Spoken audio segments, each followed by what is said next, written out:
격투기 하라니까 케이지 안에서 혼자 철권을 하던 이 파이터, 혹시 기억하시나요? 191cm의 신장과 201cm의 리치, 전부적인 거리 감각과 변칙적인 타격 능력, 신기에 가까운 몸놀림으로 상대방을 농락하는 천재 파이터. 그는 벨라토르의 간판 스타 마이클 베놈 페이지입니다. 그런 그가 자신의 최대 장기인 킥을 버리고 맨손 복싱에 도전했으니 상대는 전진밖에 모르는 싸움꾼 스타일의 파이터로 UFC에서 수많은 명경기를 만들어낸 마이크 페리 선수입니다. 벨라토르를 대표하는 화려한 파이터 페이지와 UFC를 대표하는 싸움꾼 페리가 맨주먹 격투기에서 붙게 되었다니, 네, 오늘은 두 선수의 베어너클 경기에 대해 알아보는 시간 가져보겠습니다. 시청자 여러분 안녕하십니까? 격투기 유튜버이자 해설위원으로 활동 중인 저는 차도르입니다. 투기 종목, 다시 말해 싸움과 관련된 스포츠를 좋아하신다면 저희 차도르 채널 구독하기 잊지 말아주십시오. 우선 시청자분들께서 두 선수의 맨주먹 격투기를 조금 더 재미있게 시청하실 수 있도록 일단 좀 간단한 배경 설명부터 해드리겠습니다. 통산전적 21승 2패로 굉장히 오랜 시간 동안 벨라토르 웰터급을 지배해온 마이클 베넌 페이지. 그는 이스라엘 아데사냐와 앤더슨 실바 같은 천재형 타격가로 이 사기적인 자신의 신체 능력을 극대화시킨 파이터라고 할 수 있습니다. 기본적으로 쇼토간 가라데나 태권도 스탠스를 취하는 페이지는 다트를 던지듯 찌르는 정권과 다양한 킥옵션이 특기이며 순발력과 동체 시력, 빠른 발과 핸드 스피드 등 스트라이커로서 모든 것을 갖췄다고 할 수 있는데요. 심지어 MMA 활동 도중 프로복싱에 도전하여 압도적인 승리를 기록. 2019년엔 더글라스 리마에게 첫 패배를 당하지만 사실 이건 사고에 가까운 것이었습니다. 그 뒤 6연승과 함께 더글라스 리마를 잡아내며 다시 정상을 노리던 마이클 페이지. 그러던 이때 그는 특급 레슬러인 로건 스톨리를 만나면서 두 번째 패배를 맞이합니다. 이 때문인지는 모르겠으나 잠시 MMA를 떠난 마이클 페이지는 갑자기 맨손 복싱에 도전을 하게 되는데요. 아무리 프로복싱 경험이 있다고는 하나 글러브가 있는 일반 복싱이랑은 또 굉장히 차이가 많이 나는 맨주먹 복싱인데, 과연 여기서는 어떤 모습을 보여줄 수 있을지 격투기 팬들의 기대를 한몸에 받은 그였습니다. 한편 그 모퍼를 받고 출전했음에도 탑도거로 평가받던 이면규 선수를 충격적으로 무너뜨리면서 단 한 경기만에 이름을 알리게 된 마이크 페리. 엄청난 화력과 맷집을 앞세워 가드를 부수며 돌진하는 그는 전형적인 브롤러 타입의 선수로 난타전만큼은 누구에게도 지지 않는 것이 특기입니다. 그러나 단순해 보이는 인상에서 알 수 있듯이 그는 전진밖에 없는 것이 장점이자 단점인데요. 이로 인해 아웃파이터를 만나면 패배, 인파이터를 만나면 승리를 반복, 1년에 3경기씩 부지런히 출전하지만 좀처럼 치고 올라가지는 못했습니다. 그럼에도 여자친구를 세컨으로 대동하는 기행과 재미가 보장된 경기력으로 웰터급의 감초 역할을 톡톡히 해낸 페리.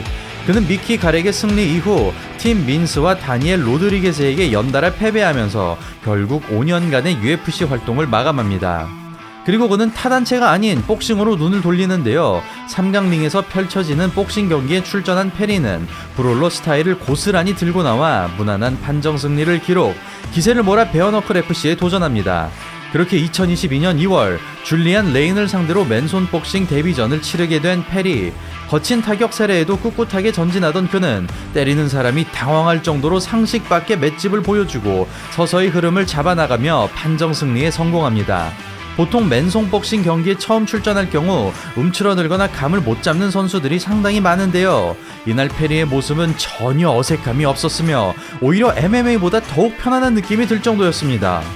그리고 이어지는 상대는 벨라토르에서 수많은 명경기를 만들어낸 슈퍼스타 마이클 베넘 페이지. 전체적인 커리어나 최근 분위기를 본다면 솔직히 페이지가 앞서는 상황이었는데요. 하지만 맨주먹 복싱만 놓고 본다면 마이크 페리 역시 꿀릴 게 전혀 없는 상황이죠. 과연 이 두 선수의 경기는 어떤 식으로 진행되었을지 여러분 기대하셔도 좋습니다. 바로 보시죠. 기존처럼 쇼토간 가라데 스탠스를 취하는 페이지. 순간 거리를 깨고 정권 찌르기를 마치는데 특화된 스텝인데요. 이게 주무기인 것을 알고 있는 페리는 머리를 가슴에 붙여 피한 다음 후속타를 노리고 있습니다. 정직한 접근에 어퍼컷 주고 등 뒤로 돌아나가는 페이지. 원래대로라면 여기서 움직임이 멈춰야 정상이지만 맷집이 좋은 페리는 그 다음으로 이어질 수 있습니다. 다시 말해 단발성 펀치에 많은 것을 담아낸 페이지로서는 기존에 겪어보지 못했던 상황들이 발생했을 때 게임이 말릴 수 있다는 얘긴데요. 더군다나 킥이 없어 거리를 좁히기 쉬운 만큼 페리의 장기인 난타전을 완벽하게 피할 수 없을 것 같습니다. 뚜벅뚜벅 걸어가지만 전진을 끊어내지 못하는 페이지, 깊게 넣는 스트레이트, 하필 카운터로 들어가면서 페이지가 무릎을 꿇습니다. 그동안 정타 한번 맞지 않았던 페이지에게는 너무나도 당황스러운 상황. 프로복싱과 또 다른 베어너클의 매운맛에 초반부터 흔들리고 있습니다. 스트레이트 비껴내고 레프트 훅으로 카운터 치는 페리. 이미 파해법이 나온 공격이지만 그렇다고 다른 방식으로 싸울 수도 없습니다. 대치 상황에서 잽을 내지 못하는 것도 글러브가 없기 때문인데요. 정확하게 정권으로 가격하지 않는 경우 오히려 자신의 손이 다칠 수 있으며 초반처럼 한 방만 맞아도 다운으로 이어지기 때문에 타고 들어갈 여지들을 주지 않는 편이 낫습니다. 정리하자면 기존의 브롤러 스타일을 더욱 살리기 좋은 페리이지만 페이지의 입장에서는 거리를 유지할 무기가 사라지면서 등 뒤로 돌아가는 스텝 말고는 근접전을 피할 방법이 없어진 건데요. 과연 이 난관을 어떻게 타개할 수 있을지 계속해서 2라운드 보시겠습니다. 밀고 들어오자 그대로 갖다 박는 페이지. 순간 다리가 풀리지만 다운으로 연결되지 못합니다. 앞발만 넣은 바디잽. 다시 한번 스트레이트. 서클링을 통해 끌어들이겠다는 작전이죠. 라이트가 지나간 다음을 노리는 페리이지만 이를 클린치로 봉쇄하고 있습니다. 이처럼 공격성을 줄이는 대신 지키는 운영으로 돌입한 페이지. 무조건적으로 뒷손에 대비하는 페리에게 한 박자 속여줍니다. 가로, 세로, 정면까지 모두 방어하는 페리의 커버링. 대신 가드 때문에 시야를 놓친다면 훨씬 큰 공격을 허용할 수 있습니다. 카운터 욕심을 냈던 1라운드에 비해 클린치를 살려주는 페이지. 사이드 스텝에서 사우스포로 전환. 머리 움직임을 따라 정확하게 꽂아줍니다. 접근에는 성공하지만 클린치로 후속타가 차단되는 상황. 머리를 과도하게 숙이는 동작 역시 페리의 다음 공격을 방해합니다. 3라운드에 접어들자 몸의 긴장을 높여주는 페리. 2라운드의 흐름을 뒤집겠다는 페리의 노련한 판단입니다. 그러자 똑같이 스피드를 맞춰주며 뒷중심으로 바꿔잡는 페이지. 이를 악물고 돌진하는 페리. 어퍼컷에 카운터 스트레이트가 들어갑니다. 머리를 낮춰 주먹을 흘리는 대신 자세를 세워 터프하게 밀어붙이는 페리. 이렇게 되면 정타를 허용할 수는 있지만 페리 역시 공격 기회를 가져갈 수 있습니다. 이를 충분히 알고 있는 페이지. 다시 클린치 작전으로 돌입하고 밀고 들어오는 첫 동작에 카운터를 넣어주며 서서히 흐름을 잡아가기 시작합니다. 페리의 움직임이 느려지자 과감하게 선제 공격 시도하는 페이지. 뒷중심을 주고 고개를 당겨 들어가는 페리. 호이스 그레이시의 요격 자세와도 같은 이 스텝은 주먹을 걷어내고 들어가기에 좋은 방법이죠. 벌써부터 안면이 부어오르지만 기세만큼은 조금도 꺾이지 않은 페리. 페이지 역시 체력 문제가 찾아오면서 움직임이 저하됩니다. 4라운드 시작합니다. 체크 훅과 사각 선점, 상체를 숙여 공격을 이끌어내는 페이지. 페리의 노림수는 스트레이트 다음이지만 페이지 역시 이를 알고 있습니다. 튀어나가며 스트레이트. 먼저 붙어줌으로써 후속타 차단하는 페이지. 페리의 발이 붙을수록 페이지의 리듬은 살아나고 전성기 시절의 자유로운 움직임이 주도권을 가져다줍니다. 그럼에도 꼿꼿이 상체를 세우고 묵묵하게 기회를 엿보는 페리. 기습적인 인스텝 어퍼컷. 왼손을 들어 카운터에 대비하는 모습이 인상적입니다. 오른손을 의식해서 미끼를 던져보지만 속지 않는 페이지. 몸으로 가둬두고 싶지만 좌우 움직임이 너무나 빠르고 돌아빠지는 스텝 역시 잡지 못합니다. 이제 마지막 라운드입니다. 체크 훅으로 라이트 돌려내고 제자리에서 받아치는 페이지. 클린치나 사이드 스텝 대신 맞불을 놓는 이색적인 선택입니다. 이렇게 되면 오히려 페리에게 기회가 될 수 있는데요. 아무래도 체력 저하가 일찍 찾아온 점이 전략 변경의 이유로 보입니다. 확실히 움직임이 느려지면서 위빙 이후 다리까지 부딪히는 페이지. 그만큼 공격적인 스탠스의 페리. 가드를 열고 화력을 앞세워 전진합니다. 더티복싱까지 섞어주자 깔끔하게 싸우는 페이지로서는 더욱 힘들어지는 상황. 글러브가 있다면 데미지 없는 공격이겠지만 맨주먹이라는 특성상 얼굴에 닿는 것만으로도 고통을 유발합니다. 더킹에 이어 라이트 훅. 다시 쫓아가서 접전을 만들려는 페리. 발이 죽자 볼륨을 높여주는 페이지. 먼저 붙어줌으로써 페리의 기회를 차단합니다. 그러나 체력적으로 바닥을 드러낸 페이지. 비틀거리는 도중 가벼운 유효타가 들어가고 두 선수 모두 쓰러지기 일보 직전의 상태로 모든 라운드를 마감합니다. 이렇게 엎치락 뒤치락하는 경기 끝에 판정 결과를 기다리는 두 선수. 근데 여러분 놀라지 마십시오. 판정 결과는 스플릿 드로우로 선언되면서 연장전으로 돌입됩니다. 솔직히 말해서 근접전에 자신 있는 페리 입장에선 한 라운드 만에 끝낼 수 있는 것이 좀 더 유리해 보이는 상황이었는데요. 자, 과연 이 승부는 어떻게 마무리가 되었을지 지금 바로 보시겠습니다. 시작과 동시에 들어가 보지만 그 사이 체력이 올라온 페이지, 활발하게 인앤아웃을 섞어주며 기세 좋게 밀어붙이고 있습니다. 라이트 훅이 도달하기도 전에 이미 멀찌감치 빠져나가는 페이지, 바디 스트레이트 주고 피봇으로 트랜지션, 앞손 페이크로 잽을 끌어낸 다음 열린 공간으로 레프트를 넣어줍니다. 그러면서 클린치를 염두한 스트레이트를 통해 타이밍을 끊어주는 페이지, 어퍼 이후 돌아나가는 움직임에 컬러 타이 잡아놓고 라이트 훅으로 응징합니다. 반복되는 페이지의 패턴을 제대로 읽어낸 페리인데요. 이 한 방으로 페이지의 움직임이 느려지고 그럴수록 페리의 전진은 편해집니다. 머리부터 밀고 들어오자 사이드 스텝이 막혀버리는 페이지, 라이트 훅이 적중하지만 페리의 맷집에는 문제가 없습니다.